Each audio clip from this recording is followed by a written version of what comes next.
and welcome to Morning Pulse, the pulse of Nigerian politics, right here on Active Citizens. My name is Sharon Edemchuku, and joining me in the studio as always, I have the beautiful Ifoma Oji. Good morning. You're looking sparkly this morning. Thank you.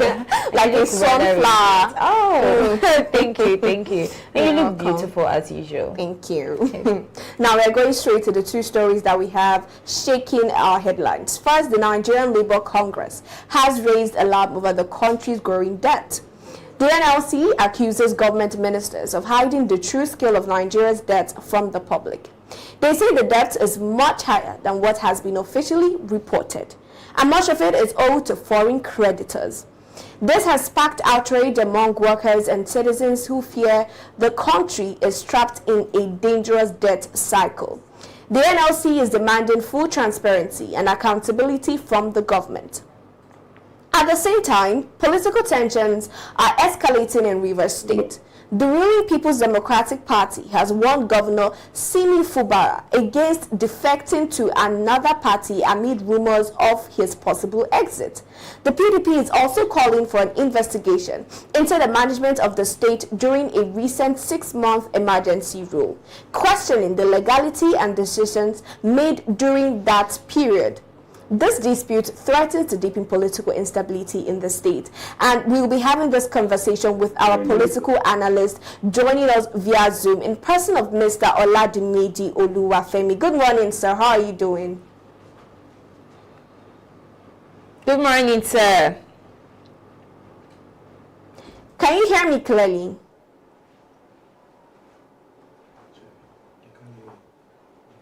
All right.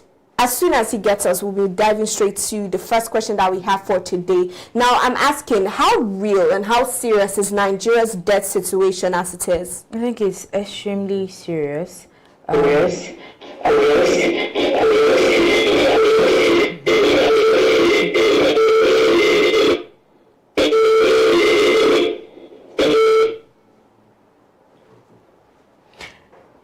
It's extremely serious. In the in 2024, I think Nigeria acquired about 121 trillion loans, and just this the space of 1 year, Nigeria is owing about 149 trillion, to both local and foreign. So it is that serious, and it's not even like maybe our debt profile is worse compared to other countries, but the problem is actually the fact that our source of revenue, we have little source of revenue, and not just that, instead of us to focus on other projects with our revenue, focus on other projects with our revenue, we're using it to pay debts. I like that. So that's just the situation of the so we do not have enough ways to create revenue. Exactly. From what I saw during this, when I was reading this news, they also made mention of the fact that we are using our budgets to repay debt, and we are also now taking debt to repay debt. Exactly. So it's a debt trap at the end of the day. Yes. So it's like there is no way forward. It's just using debt to repay the other one. And not okay, Mr. Oladimeji, are you here now? Mr. Oladimeji. Oh, we apologize for that. Might be network or technical issues. But as you were saying, yes, I was saying something initially. I was like, according to the research, according to the background I gave about how much we are owing at the moment, because of the debt profile of Nigeria, you could see clearly that we are supposed to generate revenue from other, the source of revenue we are supposed to get from other places, and to channel in development in other areas. Everything is going into repayment of debt, and not just repayment of debt. These debts carry massive interest. Yes. You understand? And it's really affecting the development and the growth of the nation. It is, and there is no way it won't affect the development of our nation. Because you mentioned something about revenue, and this particular administration, they have been hitting on the fact that they are now concentrating on non-oil revenue sources for Nigeria. But it's unfortunate that one of the plans for this administration to generate revenue is to now overtask the citizens. And if this is what they mean, then it means a whole different ball game for us as a nation and our economic situation. But comparing to other African countries, what do you have to say about our debt gap and that of other African countries? Okay, like I said earlier, it's not like ours is worse. It isn't. Yeah, it's not worse. The only thing there is the fact that we borrow and we don't develop.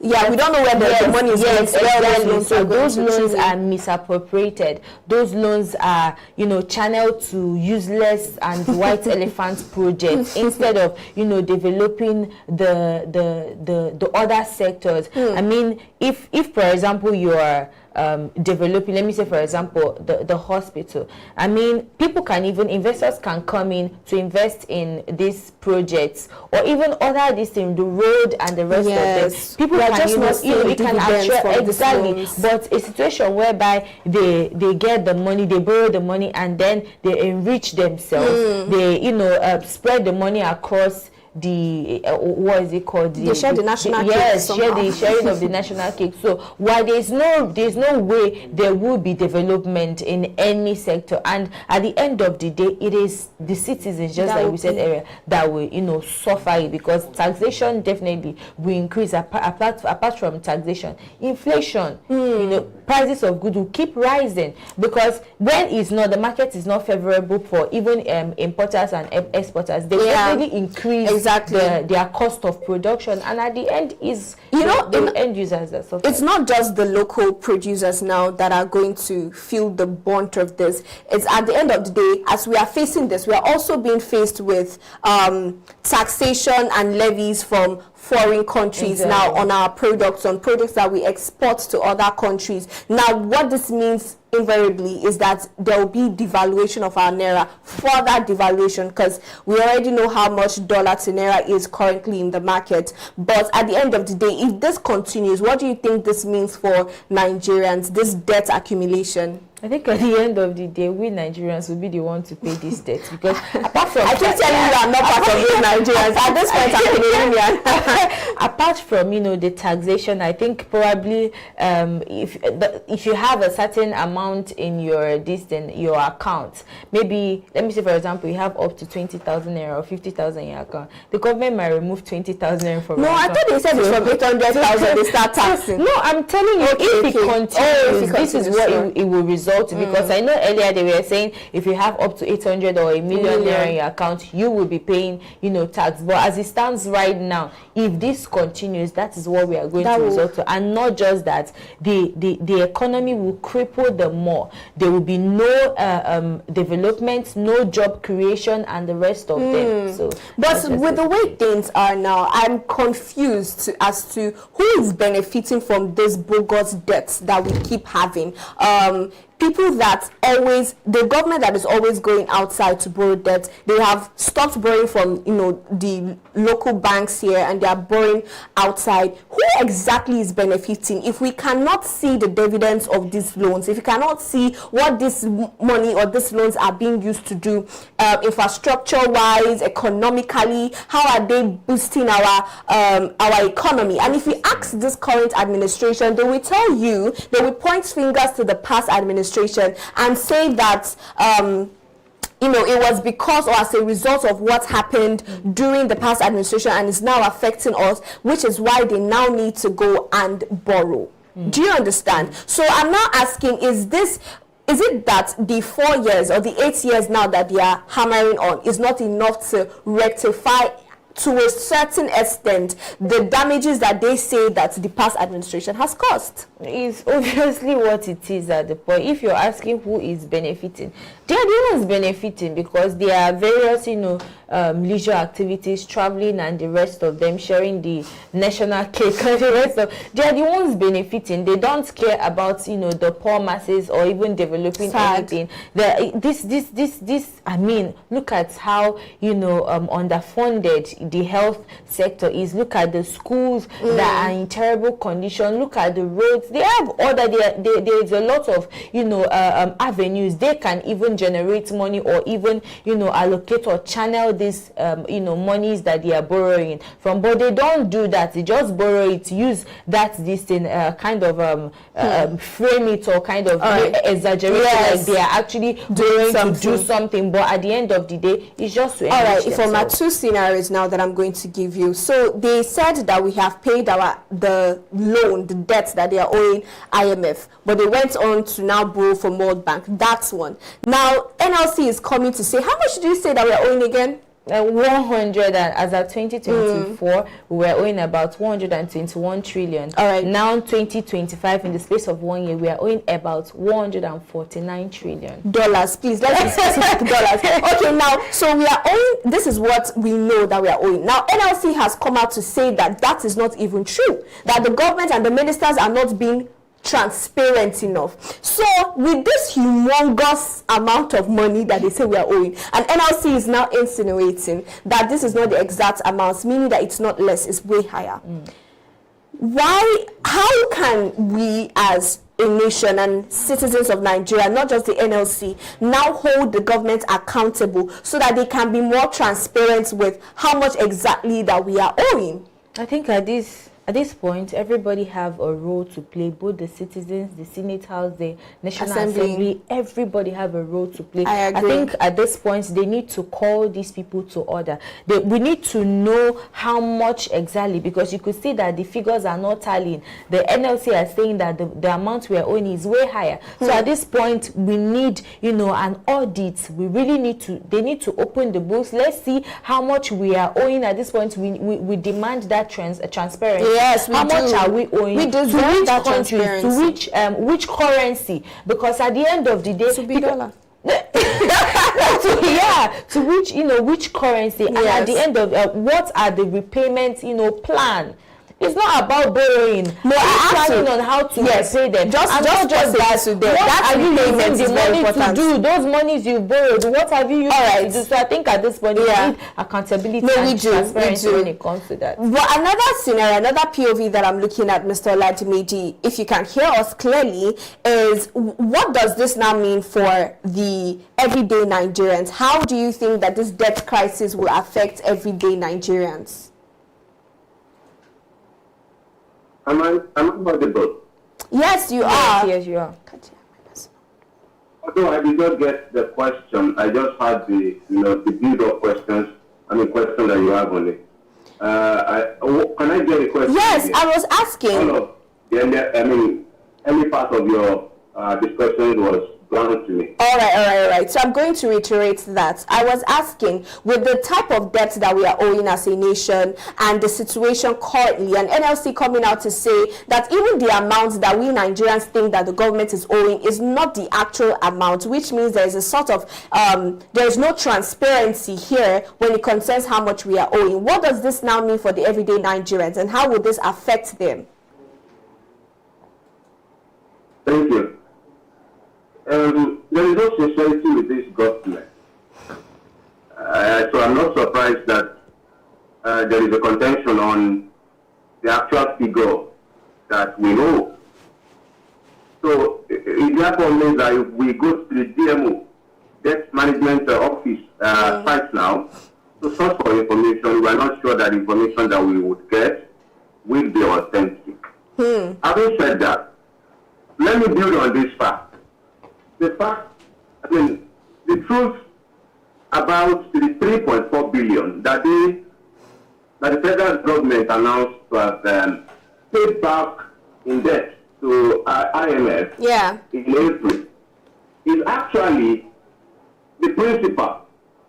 We are still owing SDR and other surcharges around $30 million to be paid up until 2029. So there is no truth in this government. I'm just trying to establish that fact. Yeah. Going forward, we owe to the tune of 149 trillion naira, 149.32 trillion naira in debt. If you go today to check our fiscal health, you will find out that we are so stretched and dangerously so that we don't know how to bring ourselves out of this borrowing. But I don't know what NLC is trying to come up with. There are some arguments that you should not even engage yourself in. Ordinarily, the 149 trillion debt that we are already holding is outrageous already. So debating what the figure is now is not the issue. We're already stretched. The fiscal health is really being dealt with, being battered currently right now. Fiscal indiscipline everywhere by these politicians in government, prioritizing the wrong things above the major things. We have all of that. Yes. So discussing how much is being owed and how much the government is quoting is not relevant. It's irrelevant completely. I don't care right now. But right now, our debt is already humongous. All right. It's a crisis on our hands that we must deal with. Okay, so Mr. Olajimi, do you know another thing that they are debating about the NLC is that they are trying to, the government now, the federal government, the ministers are trying to justify the need for the borrowing. So that is what they are debating. NLC is now saying that you can't be blaming past administrations when you have about 4 years to rule and you've not had put in adequate plans and measures to work around that. So now they are debating. The federal government on their side is saying that because of what the past administration has done and the state of the economy now, we have to take the bold move, and that is what the president is doing, taking courageous risks to get to be able to implement the renewed hope agenda. So that is just to give you clarity on that. But I also wanted to ask now, do you think that Nigeria can renegotiate its debt terms with foreign creditors? That we had advantage of that was with Obasanjo, and he did incredibly well. Today, so that we can negotiate ourselves out of the debt. You know why? Why? We are still currently struggling to hold together the economy that they have battered. So, month in, month out, we are servicing, we are, reinforcing the naira so that it doesn't nosedive against the dollar, as it were. Every month, we service the naira with over 60 million naira. I don't know, $60 million. I can't really remember now. Every year, we aim to make sure that this naira stays at 140. Every month. That is our goal. The current economy we have. You said? No, I get you. Continue. The current economy we have right now is an economy that we cannot say that this is the actual status of our economy. We have been rebraced, we have rebraced so that we can meet some, arrangements, designs, and data that suit purpose. But in reality, our economy is not what we see out there. The figures that are being paraded are not the figures that represent our economy. We cannot negotiate ourselves out of this because we are still borrowing. I actually want to negotiate. Look, you can go to negotiate, debt relief, even if you have stopped borrowing and the loans you have borrowed are already in your economy and functioning adequately for your economy. Yes. But in this case, you have borrowed, the money you have borrowed are being borrowed to pay and service some loans. We are servicing loans with over 67% of our budget. Yeah, you're right. So how do you want to go?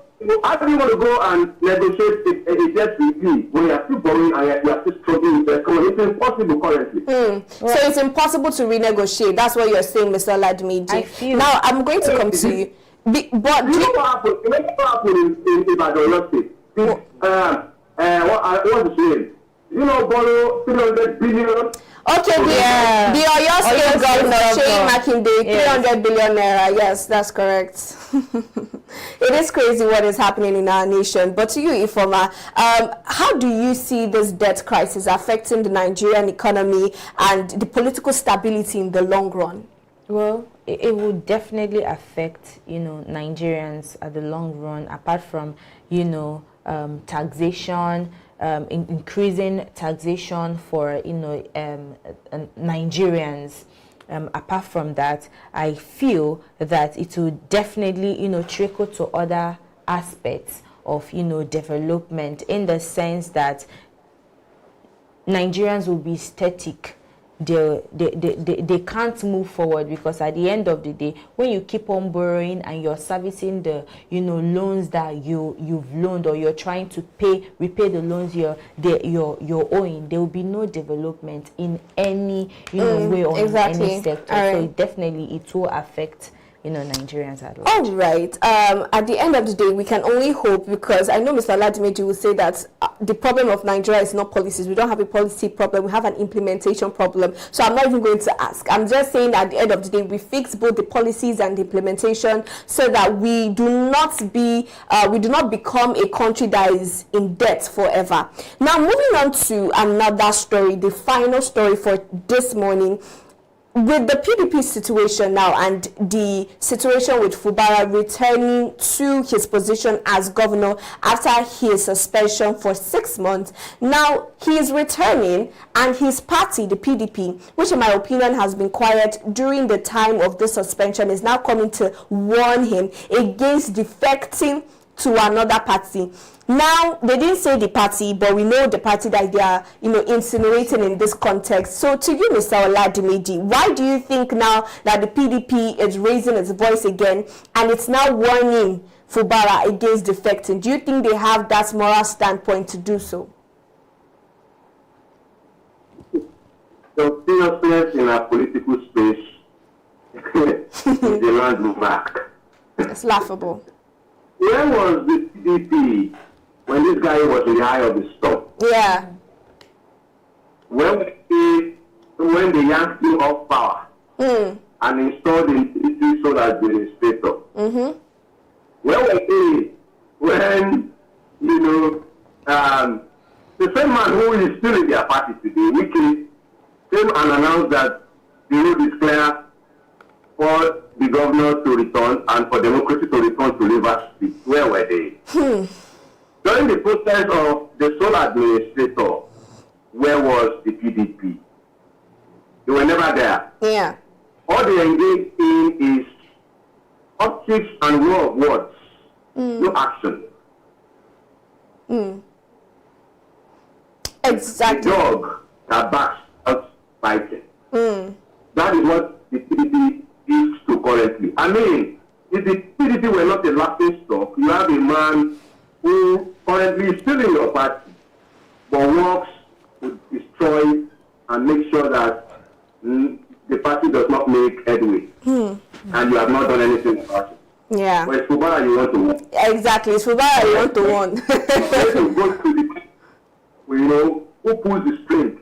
We are coming for Fubara because it's about, look, the head is down already. It's too late to cry. The head has been taken out. It's too late to cry. The structure is taken out from PDP and in Rivers State. The structure is taken out from the PDP in Rivers State. Yeah, so there is nothing, politically speaking, that Fubara can do down to the flesh. Exactly. So I'm coming to you, Ifoma. With what Mr. Oladimeji has said, do you think now that there is a huge chance or a high percentage of Governor Fubara defecting? Yes, there's a high possibility that he might defect, because just like what Mr. Oladimeji said, when the whole thing was happening, when there was declaration of state of emergency, and when all this chaos was happening, where was PDP? Why is it that they couldn't fight for him? Why is it that they couldn't stand for him? So he might not defect immediately, but there is high possibility that he will defect if the other party provides him, gives him better offer, yes, and protection. And, he might defect. He might. Exactly. Now, to you also, Mr. Oladimeji, what would this defection now mean for Rivers State politics? Would it mean that the APC has now infiltrated into Rivers State from all of this? APC infiltrated Rivers State, took over Rivers State when they had that unconstitutional local government election. Oh, yes. The local government has got APC faithful as chairman and chairleader. Let's not discuss the caliber of candidates that emerged. That's a story for another time. Exactly. But the structure has been taken away when APC won those grassroots governments. Yeah. Coupled with the fact that, look, APC got Rivers State already. The state assembly is in the hand of APC. Have we forgotten? We have not forgotten. Yes. All of the PDP members already, the camp APC. That was the beginning, the genesis of this whole thing. Have we forgotten?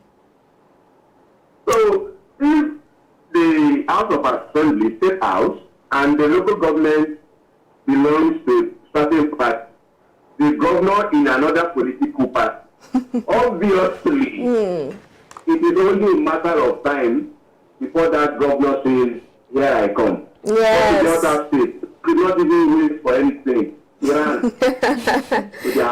No time. They said, I am. We hear you loud and clear, Mr. Ladimiji. So now it's already been infiltrated, is what Mr. Ladimiji is saying. But what impact do you think this could have on upcoming elections going forward? We've seen what happened with the by-elections. What do we see happening in the long run? Well, I'm actually saying, like we already know that PDP is a dead party, according to some persons, that is a dead, party, and it can never be, resurrected. So we are seeing other parties leveraging on that, using that as, part of their campaign strategies. You already know that this particular party is dead. Someone said dead and buried. Was it not delayed? Yes, they can never resurrect again. So I think other parties like Labour Party and APC, ADC, most importantly, they will leverage on that, and they will use that as a strategy or an instrument to make sure that. But do you think they will have a strong footing in Rivers State with what has happened in the by-elections? There is possibility that it might not be possible, because we already know who controls Rivers State is Wike. So, and he said that nobody would take him or a victim from PDP. Yes. So since he's still at the helm of affairs in that Rivers State, I still find it difficult, but it might be possible. Mr. Ladimiji, you are saying something. Yeah, I wanted to chip in something real quick for the record. All right. Let's not forget that today, LP and His Excellency Peter will be one on the IOF. But in Rivers State, INEC declared APC. Oh, wow. So if that's the case, we have to know that it's that. Okay. That's a bold declaration. That's a bold one. Thank you so much, Mr. Ladimiji. Now, just finally to wrap it up on the show for this particular conversation, do you think that this situation, with PDP now coming out to sort of threaten Fubara and everything that has already happened before now, do you think this could threaten or escalate into violence or unrest in Rivers State now? Yes, to you. Okay. It's okay.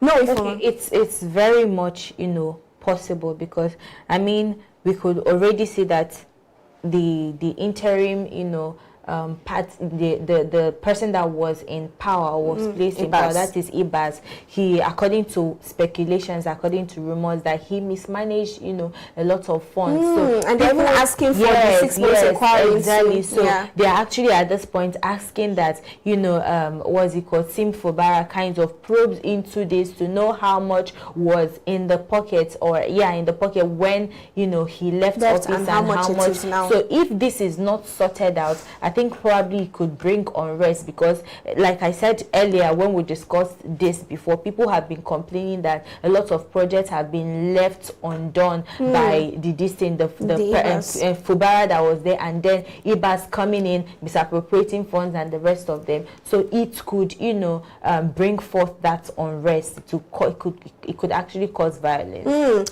Now over to you, Mr. Ladimiji, still on the same question. Now, do you think that with now them asking calling for Fubara to conduct an investigation into the 6 months period that Ibas was the administrator in Rivers State. Do you think that, first of all, that will happen? And if Fubara does not approve of that request, do you think it could now spiral into violence or something bigger in Rivers State? Let's clarify something. If Fubara returns to government, Fubara is a proxy. Let's establish that. There's no coloring it. If Wike will come out publicly and not elected, appointed by a government, and says the road is clear now for democracy to return in Rivers State. That's statement, yeah. And said the governor can resume now. What does that mean? It means right now I am currently paying the piper and dictating the tune. So if Fubara returns to office, he's returning as a proxy. Now if he's returning as a proxy, the question is the proxy of who? Good question. By our calculation, is the proxy of who we all understand, then on whose instruction we receive the probing the sole administrator. I like that. On whose authority will he be probing the sole administrator?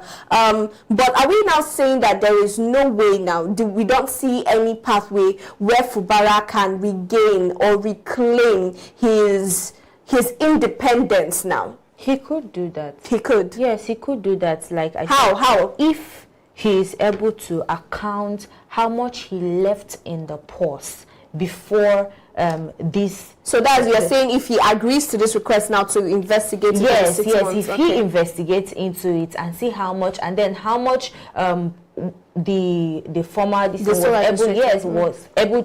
project he was able to carry out. I think he just needs to, the only thing he needs right now is to regain the public's confidence. That's all he needs. And moving forward, if he is to, work on any project moving forward, he should make it public. Let everybody be seeing what he's doing. By that time, by doing that, people will see, okay, I think he has actually regained power. Let's pour in our support for him. All right, Mr. Oladimeji, finally, do you think that public confidence will be enough to support Fubara regaining his independence from the ruling party? Some official information and research from from the Rivers State has confirmed to us that there is no state in Nigeria that has got disconnected, people that are currently completely disconnected from governance like the people in Rivers State. They are completely disconnected, trust completely eroded, and they are not interested anymore. So, if Fubara arrives, let us not be deluded or deceive ourselves. Fubara cannot probe Ibas. Right? Let's this state down. Fubara will never probe Ibas. Mr. Oladimeji is not playing. He will never dare. But this is sad. Never dare probe Ibas. So, the only way he can, if they want to try and, take the bull by the horn and dare them, would only need to go to the people. But I mean, he needs to show some level of, confidence for the public to at least support him. I don't even think the public supporting him has been a problem. To be honest, we have seen the public support Fubara. We've even seen them going for protests when all of this started. So they have always supported him. Mr. Oladimeji. That was at the initial stage. Okay, at the initial stage. Yeah. So now they are no longer supporting.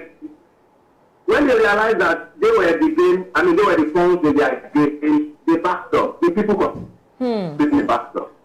So it's basically he'll have to go back to the people again. So that's just it. That would be a very interesting scenario to look at. It would be really revolutionary for the people of Rivers State, the residents in Rivers State, to come out now and to back Fubara. That's if we know whether Fubara is still standing on the same page with the people, or if he has moved to a better place. All right, that is where we're going to call it a wrap on the show. Thank you so much, Mr. Oladimeji Oluwafemi, for your input as always. Quite a delightful conversation. And to you, Ifoma Oji, for always joining me here in the studio. Thank you so much. And of course, to our VVIP viewers for liking, sharing, and commenting. If you're yet to share your comments, don't be afraid to do so. Share your comments, your thoughts, opinions in the comment section. We're always reading and watching. And if you're also yet to follow us across all social media platforms, endeavor to do so. You can find us across all media at Active Citizens. Find me across all social media platforms at Sharon Enem Chuku. And you, Ifoma? You can find me on Facebook at Oji Sophia and on Instagram at Miss Select. All right, Mr. Oladimeji. Yeah, I'm always on X where we talk Niger matter.